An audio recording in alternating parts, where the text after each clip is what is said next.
Segment 2, Afghanistan. Two different events. Last December, President Obama decided to commit an additional 30,000 troops to Afghanistan, bringing the total American force to about 100,000. Item 1. Item 2, this past spring, President Karzai of Afghanistan gave a speech that amounted to a diatribe against the United States. Karzai spoke of, quote, countries like Afghanistan, where there are more than 100,000 foreign troops, they, meaning foreigners, pursue their own interests. A very thin curtain, quoting the president of Afghanistan, a very thin curtain distinguishes between cooperation and assistance with the invasion, close quote. Karzai went on to warn that he too might join a campaign of, quote, national resistance, close quote. What is going on? There you go, Peter. Don't go to the Hindu Kush mountains for gratitude. This is, this is the lesson. Hamid Karzai is a bandit. He's a bandit chieftain. That's the tradition he comes from. And there is something... He's a bandit chieftain, and you say that in the nicest possible way. I mean, he's just a bandit. All and right. Hamid Karzai, as we know, basically, and the cat was let out of the bag by our ambassador, the U.S. ambassador to Kabul, General Eikenberry, who happens to be both an ambassador and a former commander in Afghanistan. He said that Hamid Karzai and his people have no interest in the U.S. leaving Afghanistan. They want the U.S. stuck on the scene. They want the money of the U.S., they want the support of the U.S., and then... And Eikenberry's ambassador, former general, said this in a memorandum which somehow ended up in the New York Times. Absolutely. All right. There is, as we know... And that's correct. His assessment was correct. His assessment was completely on the mark. And the dark message of his assessment, the Afghan campaign can't be won. That the Afghans really have no interest in the U.S. leaving their country. And he said of Karzai, he has no interest in assuming burden of governing Afghanistan. And so comes this Hamid Karzai going rogue on us, if you will. That's the description. Borrowing the title of Sarah Palin's book, I said, we have an ally in Kabul who's going rogue on us. And this is the dilemma of America in Afghanistan. So that in running against the war in Iraq and saying that was the unnecessary war, but saying Afghanistan is the necessary war, right. Barack Obama chose the harder of the two, in a certain sense. Iraq is a real country, sure. Some tens of millions of people, absolutely. With a real capital city, a history of trade and commerce, oil reserves. The elite had an interest, commercial interest, historical interest, in reviving their nation. And in Afghanistan, it isn't really a nation. Is that what you're arguing? Well, that's exactly my argument, and you put it better than I've been able to put it. It's fine. I'll borrow your words. I always describe Afghanistan as the revenge of the Iraq War. We trashed the Iraq War, and then, therefore, candidate Obama, then President Obama, claimed that Afghanistan is the good war. So we now have this good war necessity going very badly. And in my opinion, there's nothing to be gained in Afghanistan. We say that Afghanistan is the central front in the war on terror. But look what's happening today. It's whack-a-mole. We say it's Afghanistan, but it turns out Yemen is now more important than Afghanistan. So, look, I was a hawk on the Iraq War, and I didn't question the Iraq War. I haven't really written much about Afghanistan by way of criticism. I've written something analytical, but I have dark thoughts about Afghanistan and whether Afghanistan is worth American blood and American treasure.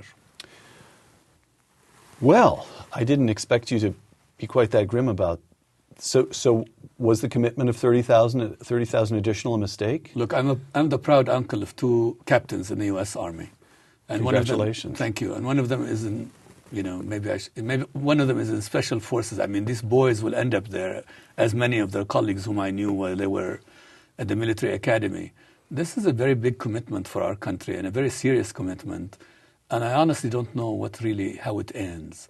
Because Afghanistan... You can't even see a way in which it should end. It just doesn't You can't see a way of putting the pieces together. It just doesn't end well. I'll give you an example. Take Hamid Karzai, Dapper Don, the Dapper Hamid in Kabul. Hamid Karzai is a Pashtun by ethnicity. Yes.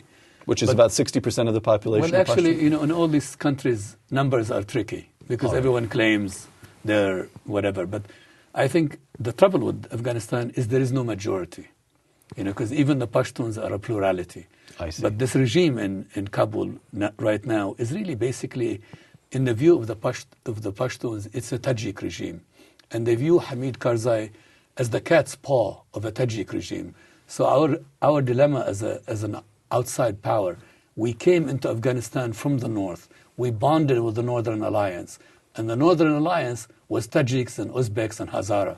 While the Pashtuns, who believe that Afghanistan is theirs, in fact, they feel very alienated from the American effort, and they feel very alienated from one of their own, which is Hamid Karzai. And that's why Karzai made these statements about the U.S. It was to curry favor with his own Pashtun community, which feels that he is a traitor to the cause. Okay, so let me, I'm the layman here. Let me try to put, here's what I think I understand so far. Correct me.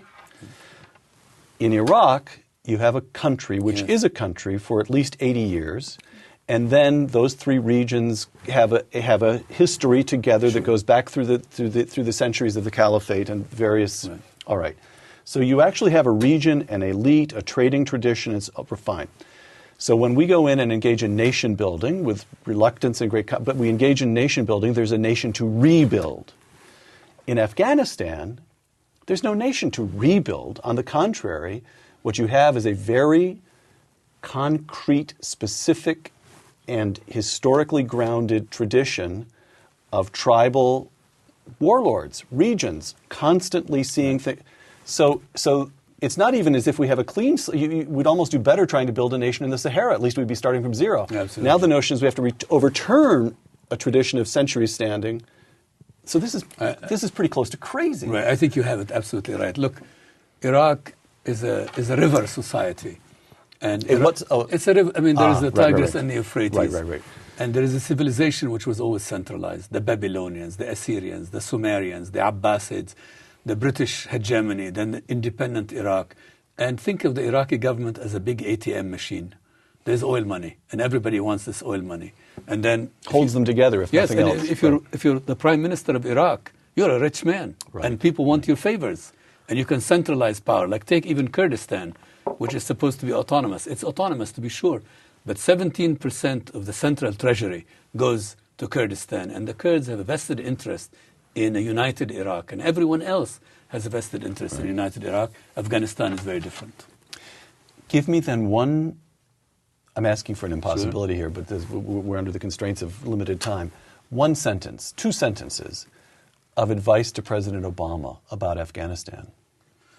Well, I don't think President Obama should make Afghanistan the so-called central front on the war on terror, because in the bazaar, that just increases the price of the Afghan real estate.